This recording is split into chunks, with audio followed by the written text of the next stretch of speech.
আগামী যে 90 দিনের যে সময় তার মধ্যে আমরা তাদের মৃত্যুদণ্ড দেখতে চাই।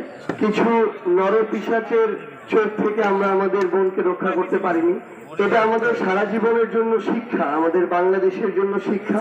বাংলাদেশে আমাদের বোন আসিয়া লামিয়ার মতো আর কোনো বোনকে হারাতে চাই না। এই খুনিদের সর্বোচ্চ শাস্তি মৃত্যুদণ্ড আমরা আগামী যে 90 দিনের যে সময় তার মধ্যে আমরা তাদের মৃত্যুদণ্ড দেখতে চাই।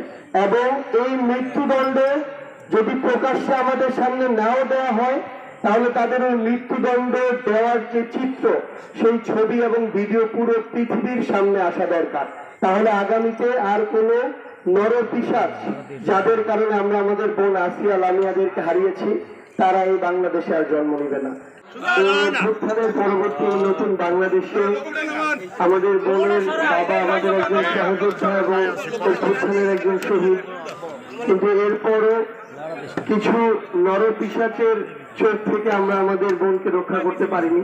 এটা আমাদের সারা জীবনের জন্য শিক্ষা, আমাদের বাংলাদেশের জন্য শিক্ষা। আগামীতে আমাদের কোনো বোনকে যেন আমাদের আর এইভাবে না হারাতে হয়, যেন আমাদের হৃদয়ে রক্তক্ষরণ আর না হয়। আমরা এই ঘটনাগুলোর কোনোদিন আর পুনরাবৃত্তি চাই না।